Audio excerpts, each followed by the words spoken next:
تو پاکستان کا دوست ملک چائنا جہاں 1959 میں پاورٹی اپنی آخری حدود کو چھو رہی تھی اور لاکھوں لوگ اس پاورٹی کی وجہ سے لقمہ اجل بن گئے، چائنا نے اس پاورٹی پر کیسے قابو پایا؟ کون سا فارمولہ استعمال کر کے چائنا آج دنیا کا second largest economic power country بن چکا ہے؟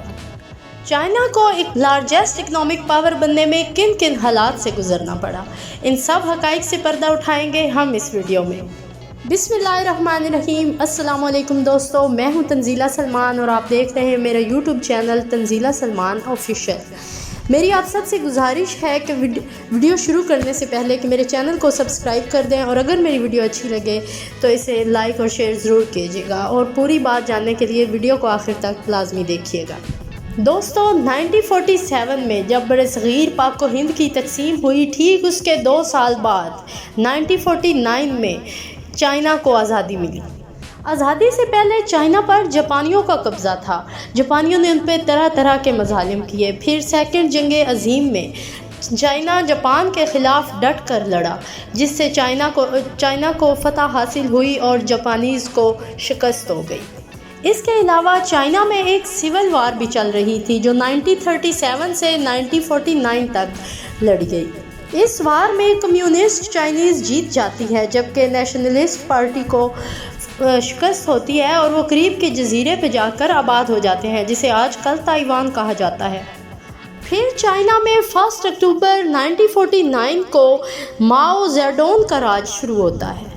یہ وہ سال تھا جہاں سے چائنا کی ترقی کی شروعات شروع ہوئی تھی۔ ماؤ نے چائنا کو ترقی دینے کے لیے 2 پالیسیز مرتب کی۔ ان میں ایک یہ تھی کہ زمینوں پر کسان کام کریں گے جبکہ زمینوں کی اونرشپ چائنا کی گورنمنٹ کے پاس رہے گی، اور دوسرا انڈسٹریلائزیشن کو شروع کرنا تھا۔ اسٹیل کی پروڈکشن سے بڑے بڑے پلانٹ لگانے کے منصوبے پر عمل شروع ہو گیا۔ ماؤ نے نہ صرف اسٹیل کی پروڈکشن کے لیے بڑے منصوبے شروع کروائے بلکہ اس نے کچھ قابل لوگوں کو اپنے گھر میں بھی اسٹیل کے پلانٹ لگانے کا منصوبہ پیش کیا تاکہ اسٹیل کی پروڈکشن میں اضافہ ہو اور ہم اپنی ہی تیار کی ہوئی اسٹیل سے انڈسٹری لگا سکیں۔ ماؤ کی انٹینشنز تو اچھی تھی لیکن اس کے رزلٹ بہت بری طرح سامنے آئے۔ ماؤ کے کہنے کے مطابق لوگوں نے اسٹیل کے پلانٹس تو لگا لیے اور اپنا سارا سرمایہ اس میں انویسٹ کر دیا۔ اب اسٹیل کی کوالٹی اچھی نہیں تھی اور اسٹیل کی کوالٹی کو بہتر کرنے کے لیے ان کے پاس مزید سرمایہ بھی نہیں تھا، اور دوسری طرف زمینوں پر جو کسان کام کر رہے تھے ان کے پاس پرائیویٹ اونرشپ نہ ہونے کی وجہ سے محنت کا معیار گرا اور پروڈکشن میں کافی کمی ہو گئی۔ گرین پروڈکشن گرنے کی وجہ سے ملک مزید کرائسس میں چلا گیا۔ اب چائنا میں ماؤ کی پالیسیز کی وجہ سے اس قدر غربت اور افلاس آیا کہ چائنا کے لوگ بھوک سے مرنے لگے۔ یہ 1959 سے لے کر 1961 کے سالوں کی بات ہے جب چائنا کا GDP 15% سے بھی نیچے گر گیا۔ ماؤ نے اور بھی ایسے کئی فیصلے بنا سوچے سمجھے لیے جس سے چائنا کی حالت بد سے بدترین ہوتی چلی گئی۔ ماؤ نے ایک اور بڑا کام جو راج سنبھالتے ہی کیا وہ یہ تھا کہ اس نے تمام تجارتی ممالک برطانیہ اور امریکہ جیسے ممالک سے تجارتی تعلقات کا خاتمہ کر لیا۔ اس کا کہنا تھا کہ یہ سب لوٹ کا نظام ہے، وہ خود محنت کریں گے اور اکنامک پاور بنیں گے۔ جب چین میں غربت، افلاس اور قحط اپنی انتہا کو چھو رہا تھا تو ان چھوٹے موٹے پروجیکٹس کو بند کرنا اب ماؤ کی مجبوری بن گئی تھی۔ اب چائنا کی عوام کو کمیونزم سے نفرت ہونے لگی، ماؤ کو بھی کرٹیسائز کیا جانے لگا۔ ماؤ کی پاور اور کنٹرول اب کمزور ہو رہا تھا اور 1967 میں ماؤ نے ایک new campaign culture revolution start کی شروع کر دی تاکہ وہ چائنا پر اپنا کنٹرول برقرار رکھ سکے۔ اس نے اسٹوڈنٹس کی ایسی فوج تیار کی جن کے ہاتھوں پر ریڈ کلر کے بین ہوتے تھے، اور ان کا کام تھا کہ ماؤ کے خلاف ہر آدمی کو پکڑ کر گرفتار کرنا یا پھر ان کا قتل کر دینا۔ اس طرح اس تحریک میں لاکھوں لوگ مارے گئے۔ ان دنوں چائنا دنیا سے بالکل کٹ کے رہ گیا اور اس کی اکانومی بہت گر گئی۔ اب لوگوں کی سمجھ میں آنے لگا کہ پرائیویٹ اونرشپ بہت ضروری ہے اور غیر ملکی تعلقات ان کے لیے بہت اہمیت کے حامل ہیں۔ پہلے جو چائنیز کمیونزم کا نعرہ لگا رہے تھے اب آہستہ آہستہ وہ کیپٹلزم کی طرف بڑھ رہے تھے۔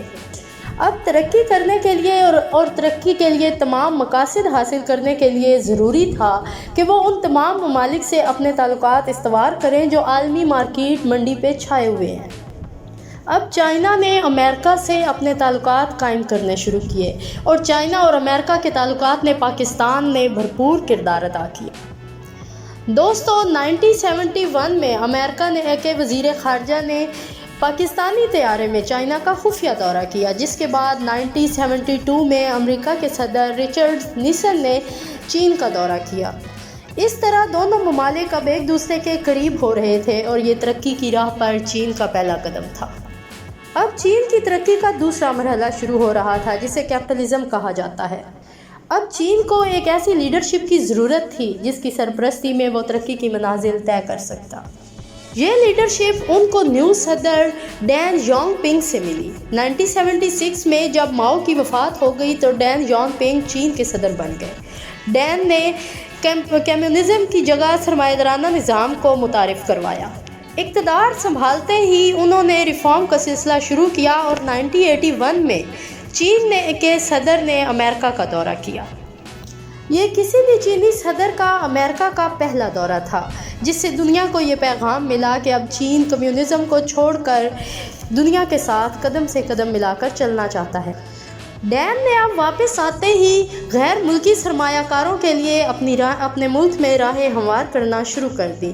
اب پرائیویٹ اونرشپ کی اجازت بھی دے دی گئی۔ ڈین نے 4 اکنامک زون تعمیر کیے۔ ان زون میں کئی فیکٹریاں تعمیر کی گئیں۔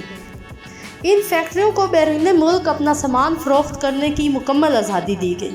ان فیکٹریوں پر عائد کردہ ٹیکس نہ ہونے کے برابر تھے اور حکومت کی طرف سے ان پر کوئی پابندی عائد نہیں تھی۔ فیکٹریوں تعداد میں بہت زیادہ تھی۔ فیکٹریوں کی تعداد کا اندازہ اس بات سے لگایا جا سکتا ہے کہ ایک صوبے میں 1500 فیکٹریاں صرف کھلونے بنانے کے لیے کام کر رہی تھیں۔ چائنا کی حکومت نے اپنی فیکٹریوں سے پروڈکشن کی تمام پابندیاں بھی ہٹا دی۔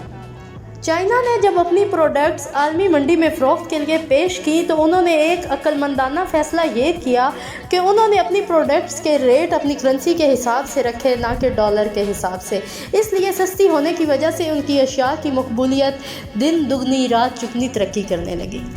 جلد ہی ان کی پروڈکٹس کی ڈیمانڈ بڑھنے لگی اور وہ اربوں کا منافع کمانے لگے۔ 1980 میں چین کا GDP جو کہ 191 ارب ڈالر تھا، 1990 میں یہی 360 ارب ڈالر ہو گیا۔ جن علاقوں میں یہ اکنامک زون قائم تھے وہ تیزی سے ترقی کرتے ہوئے شاندار شہروں میں تبدیل ہو گئے۔ چین کا ایک اکنامک زون ماہی گیروں کے گاؤں میں تعمیر کیا گیا۔ یہ بہت کم آبادی والا شہر تھا جس کی آبادی آج کروڑوں میں ہے اور وہ ایسا شاندار شہر ہے اور ترقی یافتہ سٹی کی صف میں کھڑا ہے۔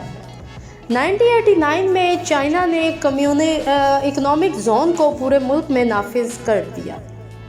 1990 میں شنگھائی اسٹاک ایکسچینج کو بھی کھول دیا گیا۔ یوں چین سے پوری طرح کمیونزم کا خاتمہ ہو گیا۔ اب چین عالمی مارکیٹ سے براہ راست اٹیچ ہو گیا۔ اب دنیا بھر کے سرمایہ دار بڑے پیمانے پر سرمایہ کاری کرنے لگے اور چین ترقی کی مزید منازل طے کرنے لگا۔ چائنا کی ترقی کی ایک بڑی وجہ یہ بھی ہے کہ چائنا برانڈز کی کاپیز تیار کر کے انہیں سستے داموں فروخت کرتا ہے، اور حیران کن بات یہ بھی کہ چائنا پر ان برانڈ کی کاپی تیار کرنے کی وجہ سے کوئی پابندی عائد نہیں کی گئی۔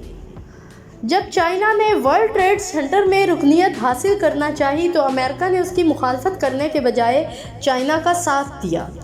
امریکہ کے صدر بل کلنٹن کا خیال تھا کہ یہ نقلی مصنوعات زیادہ دیر مارکیٹ میں ٹک نہیں سکیں گی اور اس طرح امریکہ کو چائنا سے کوئی اکنامک کرائسس کا خطرہ نہیں ہے۔ 1998 میں امریکہ کا GDP 9 ٹریلین ڈالر تھا، جبکہ چائنا کا GDP 1 ٹریلین ڈالر تھا، جو کہ ایک بہت بڑا گیپ تھا اور اس اکنامک میں زمین آسمان کا فرق تھا۔ بس اب چائنا کی WTO کا رکن بننے کی دیر تھی کہ چائنا ترقی کی راہ پر بڑی تیزی سے گامزن تھا۔ یہی وجہ تھی کہ 2008 میں آنے والے مارکیٹ میں عالمی بحران سے بھی چائنا بہت جلدی باہر آ گیا، اور چائنا میں جو فیکٹریز اکنامک کرائسس کی وجہ سے بند ہو رہی تھی، حکومت نے ان کو مدد فراہم کی اور وہ انڈسٹری دوبارہ ترقی کی راہ پر گامزن ہو گئی، کیونکہ چائنا کی حکومت یہ بات سمجھ چکی تھی کہ اگر وہ ترقی یافتہ رہنا چاہتے ہیں تو انہیں اپنی انڈسٹری مضبوط رکھنی ہوگی۔ یہی وجہ ہے کہ چائنا آج ترقی کی راہ پر گامزن سب کو پیچھے چھوڑ رہا ہے۔